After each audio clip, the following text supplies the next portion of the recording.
Y muy curiosamente, Dios le dice a Moisés, voy a endurecer el corazón de Faraón para que tú veas cuánto, básicamente, yo te amo como Dios y quiero que recuerden cómo los voy a sacar de esto. Entonces es como una manifestación, por así decirlo, de Dios, demostrándole a Moisés qué tan grande es su poder para mandarle 12 plagas a quien lo oprimía y que finalmente terminen escapando de eso. Entonces las 12 plagas son como una manifestación, de las primeras manifestaciones tan grandes eh, de la historia de la Biblia de Dios contra una persona, en este caso Faraón. Perfecto. Y ahí se da camino al éxodo. Sí, El pueblo de Israel, éxodo es escape, si no me equivoco, básicamente. en hebreo. Sí, no sé si me equivoco.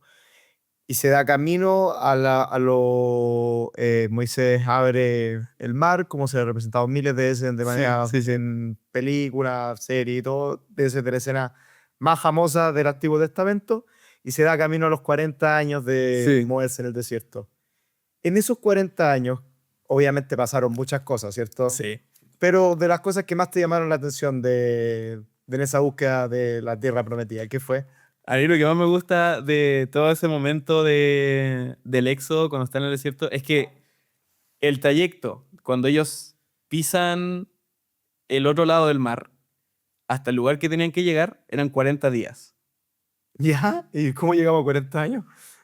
Porque es el pase del desierto de pueblo de Israel es todo un momento en el que, porque los israelitas se empezaron a quejar demasiado. Decían, preferimos volver a ser esclavos ¿En serio? que seguirte a Moisés. ¿Ya? Y Dios los confronta, le dice, ¿por qué están hablando mal de mi siervo? ¿Por qué están hablando, por qué calumnian, como básicamente pelar, por qué pelan a mi siervo fiel a su espalda? Y yo creo que en ese momento se revela muchísimo que los israelitas, su corazón, su, su cuerpo físico estaba libre, pero su corazón seguía en Egipto. Y eso te revela de que muchas veces, y una relación muy directa, a mí no me gusta mucho asociar Israel soy yo, ¿cachai? Como si yo estuviera haciendo una lectura del Éxodo, buscándome a mí en ese sentido como, no, yo soy Israel, yo como nación, mi vida es como Egipto. Pero sí, igual tiene una implicancia. Dios nos saca de un lugar donde éramos esclavos, y nos libera. No te voy a mentir, mi testimonio algunas veces, Dios me sacó del alcohol, de las drogas, de espacios que yo estaba habituado muchísimamente toda la vida, ¿cachai? Eh, y ahora en mi vida cristiana, hay veces que yo he encontrado momentos como, prefiero volver a ser como estaba antes. Pero he podido madurar en ese tiempo, como los mismos israelitas, en esos 40 años maduraron, y toda esa generación crece en decir como, no, preferimos seguir a Dios Ya. y someternos al mandato que Moisés tiene sobre nosotros, porque no queremos volver a Egipto, queremos ser libres con Dios. Pero si nuestro corazón sigue siendo inmaduro, por así decirlo, en que queremos volver a estar cómodos y presos, eso señales completamente de que un corazón es inmaduro ante la bendición y la libertad que ofrece Dios. Uno de los datos más interesantes y más choqueantes, yo cuando me lo leí, fue que Dios le dice a Moisés que él nunca va a tocar la tierra prometida. Sí. ¿Por qué? Eso es uno de los misterios que todavía no he logrado reflexionar lo suficiente. Porque, claro, al final Moisés ha demostrado, yo creo que igual por una cosa de que Moisés ya estaba viejo. Yo cuando el príncipe de Egipto hace ver que Moisés era muy joven en su primer llamado, pero en la Biblia dice que tenía más de 60 años. Ah, Más, mucho más. Tenía, si no me equivoco, 80 y algo. Entonces, de que, pero quizá en esos tiempos la cultura, de hecho, gran parte de los mandamientos que tienen los judíos son eh, entre ceremoniales, civiles y morales, y entre esos civiles está, y ceremoniales también básicamente, muchas reglas de alimentación. Entonces ellos muy obedeciendo a Dios en ese sentido, quizás ese tipo de alimentaciones que tenían por la cultura y por los mandamientos de Dios, los hacía vivir más. Yo eso es lo que pienso. Ya. Pero claro, que cuando Dios le dice eso a Moisés, es como, ¿por qué? ¿Por qué si es tu siervo más fiel, cómo no va a haber la bendición? Pero al mismo tiempo pienso, ¿qué bendición más grande que Dios te escoja para liderar a su pueblo? Perfecto. Entonces, para mí es como, ya su tierra prometida fue siempre la presencia de Dios, básicamente. Oh, claro. Interesante. Y Moisés fallece en esta búsqueda. ¿Y quién lidera la llegada a la El tierra más prometida? capo, el más capo. A mí me encanta cómo empieza el siguiente libro cuando salen Por eso te lo... de, del desierto, porque bueno, entre medio de Éxodo al libro de Josué hay muchísimos más, o sea, no sé si muchísimos, pero pasan varias cosas más con respecto a los 40 años que están ahí, en donde se establece el tabernáculo, muchas dinámicas y tradiciones que se van a agregar para llegar a David. Porque aquí, en todo ese tiempo que están en el desierto, se crea el Arca del Pacto, se crea el mismo tabernáculo que te digo, y en eso Perdón, pero ¿qué es el tabernáculo? el tabernáculo es, en resumidas cuentas, es el espacio que Dios le manda a Moisés como diseño y revelación divina, así, manifestación brígida, porque le dice con cada detalle, centímetro a centímetro, por peso, todo, cómo tiene que ser el espacio para traer los sacrificios, quiénes tienen que administrar ese lugar, dedicado solo para eso, con las ropas, todo para que Dios pueda habitar entre ellos. Y para mí es como lo más romántico yo creo que nuestro Dios es un apasionado romántico y está como con unas ganas y un deseo de habitar con nosotros muy grande. Por eso para mí que el tabernáculo sea la primera vez que Dios dice quiero habitar con ustedes es una locura. En resumidas cuentas es eso el tabernáculo, pero al final se genera todo este sistema ceremonial que tienen los judíos de ofrecer sacrificio a Dios. Perfecto. Y ya cuando ya se llega a la tierra prometida, ¿cómo empieza este linaje, muy resumidamente, hasta llegar a David? Pasan varias cosas. Josué lidera, que Josué era como el mano derecha, por así decirlo, de Moisés. Lo estuvo observando, aprendió muchísimo su liderazgo y su dependencia a Dios.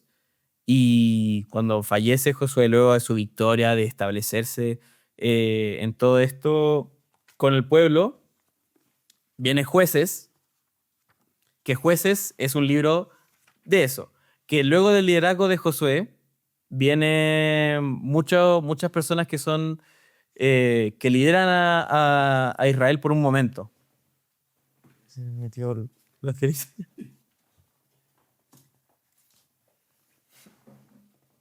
Hacemos corte para... las criaturas más nobles del Señor. ¿Un break? O sea, Sí, terminemos, o sea, bueno, terminémoslo hasta llegar al Antiguo Testamento, o sea, O sea, no, hasta el Nuevo. Terminemos con Salomón. Ah, no, es que no vamos al con David. Este capítulo se nos va. Es como las películas bíblicas, que van a durar como 3 horas. Hay que hacer una pausa igual en 10 minutos. Ya, entonces aprovechemos estos 10 minutos lo que más. Ya. Estos 10 minutos en teoría van a ser un poco de resumen express condensado. Sí, sí. Ya. Eh, Porque quiero llegar, o sea, que el resumen parta porque quiero centrarme un poco en el Nuevo Testamento y después tu testimonio. Sí, sí, sí. Y por eso lo pensé así. Así que estos 10 minutos, lo importante es que termine con David para poder llevarlo a la conexión con Jesús. Le voy a hacer esto cuando llegando. Lamentablemente no voy a poder hablar de los 3 libros, o quizás al final, Lo puedo mencionar. Si llego a David, puedo anclarlo Ya. después a Salomón. Sí, pero Sí. ya, tú me decís, Pablo. Dale. Jueces. Ya. Ahora parte la historia con Josué y cómo se llega al... ¿Qué pasa después?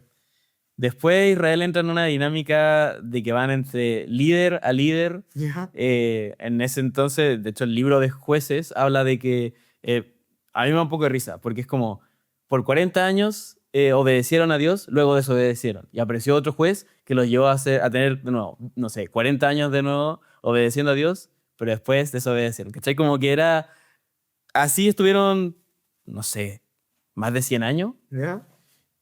hasta que llega un profeta, que es el profeta Samuel, y ahí se abre toda la historia de David. ¿Y qué hace Samuel? Samuel era un tiempo en el que ya Dios de alguna forma le había dado tantas oportunidades, porque piensa que jueces pasaron más de 100 veces, por así decirlo, 100 años, en donde se repetía este ciclo donde sí, te obedecemos, Señor, te obedecemos, te obedecemos. Ah, ya, no, pero igual lo que me ofrece este otro Dios de esta cultura, igual está bueno.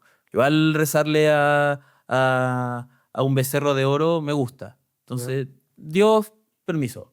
Eso pasaba mucho en el libro de jueces hasta que llegaba alguien y le decíamos, oye, ya, por loco, paren.